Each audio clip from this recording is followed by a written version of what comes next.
আজকে আমি একটি গল্প বলবো। তার নাম হলো দুই বান্ধবী।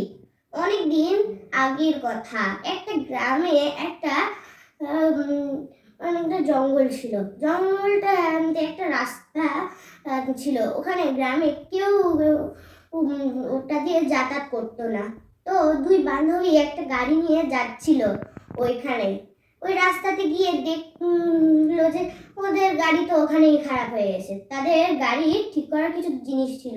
তারা দুই বান্ধবী বললো যে এখন তো অনেক হাওয়া করছে রে প্রচন্ড, তাও ঠিক করি গাড়িটা।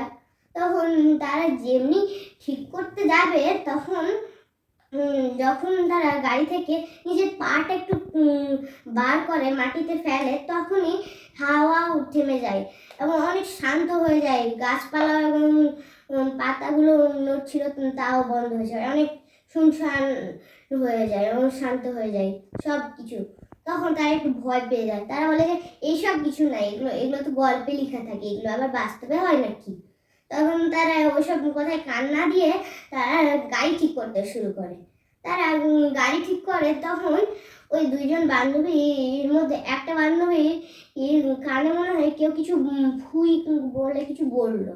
তখন প্রথম বান্ধবী পিছন করে তাকালো, তো কিছুই ছিল না। তখন আবার যখন গাড়ি ঠিক করলো তখন আবার কে বলে যে তুমি এখান থেকে পালাও, না হলে আমার কবজায় চলে আসবা। এই কথা শুনে প্রথম বন্ধুটা একটু ভয় পেয়ে বলেছে কে এখানে আছে, কে আছে।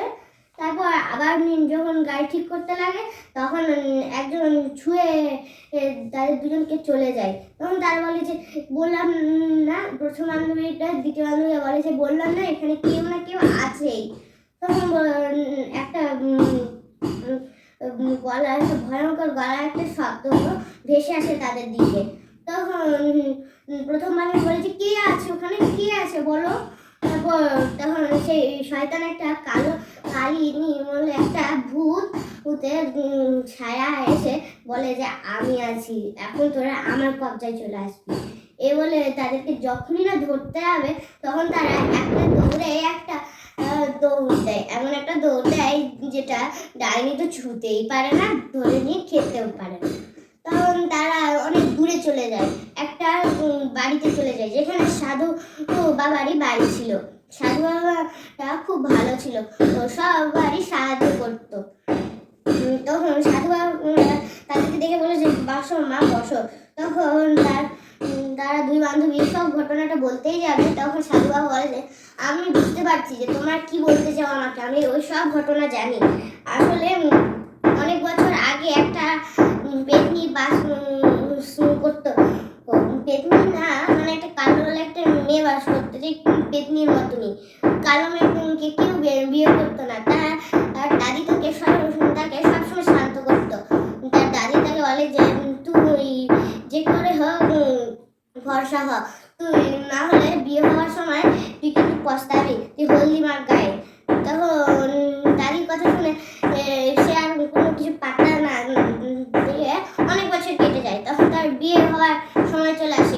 কোনো ছেলেও তার সঙ্গে বিয়ে করে না। একদিন একটা কালো কুচকুচে একটা তার মতনই ছেলে একটা আসে বিয়ে করার জন্য। তখন ছেলেটা তাকে কথা দেয় যে আমি তোমাকে বিয়ে করবো শুধু। তখন কালুনি এবং তার দাদু মিলে বিয়ের সবকিছু আয়োজন করতে শুরু করে, ব্যস্ত হতে থাকে।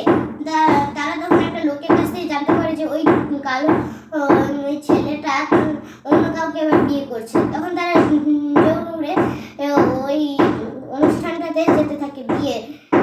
তখন তারা দেখে যে সত্যি তো ওই ছেলেটা একটা ফর্সা মেয়েকে বিয়ে করছে। তখন কালী বলে যে তুমি আমাকে কেন বিয়ে করলে, তুমি তো কথা দিয়েছিলে। তখন সেই ছেলেটা বলে যে আমি তোমাদেরকে কথা দিয়েছিলাম, সে আগের কথা, এখন আমি এই মেয়েটাকে বিয়ে করবো, তোমরা যাও এখান থেকে। তখন কালিনী বলে তোমরা আমাকে এরকম করছো, যাও যাও হেসে নাও, যখন এখন হাসছো তো পরে নিজেই পস্তাবে। তখন কালুনি একটা আগুন নিজের সারা দেহে আগুন লাগিয়ে দেয় এবং ওখানেই মারা যায়। আর সেই থেকে সেই মাঝ রাস্তাতে কেউ আর যাতায়াত করে না। এই কথা শুনে সাধু বাবার মুখে এই কথা শুনে তারা দুই বান্ধবী তো অনেক ভয় পেয়ে যায়। তখন সাধু বাবা বলে যে এটার উপায় আছে, আমি জানি শুধু সাধু বাবা বলে যে যদি হাতে একটা সুর সুর আছে না, সুরের কাছে একটা হাড় থাকে, ওই হাড়টা আমার কাছে আছে, ওই হাড়টা দিয়ে যদি তুমি পেতনিটার ওখানে বুকের ভিতরে আঘাত করো তাহলে সে নিজে থেকেই মারা যাবে এবং আর এই দুনিয়াতে ফিরে আসতে পারবে না এবং কোনো ব্যক্তিরও ক্ষতি করতে পারবে না। তো সাধু মার এই কথা শুনে তারা অনেক খুশি হয়ে যায়।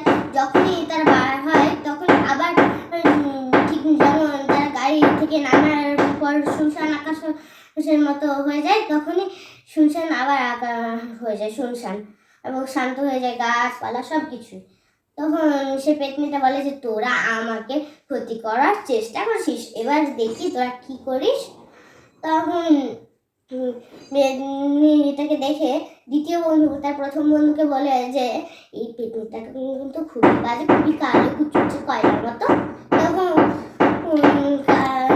এই পেতনিটা এই কথাটা শুনে নিয়ে তার গলা টিপে ধরে। তখনই প্রথম বন্ধুটা হাতির সুরের কাছে এই হাড়টা থাকে, ওই হাড়টা পেটে ঢুকিয়ে দেয় বুকের কাছে।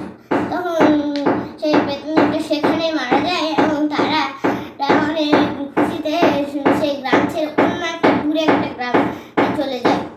আর আমরা এই গল্পটা থেকে এই শিক্ষাটা পেলাম, আমরা যেরকমই হই না কেন অথবা আমাদের গায়ের রংটাই যেরকম হয় না কেন, আমরা ওই গায়ের রং দেখেই ভালো হয় না, নিজের মনটাকেও ভালো হওয়া দরকার।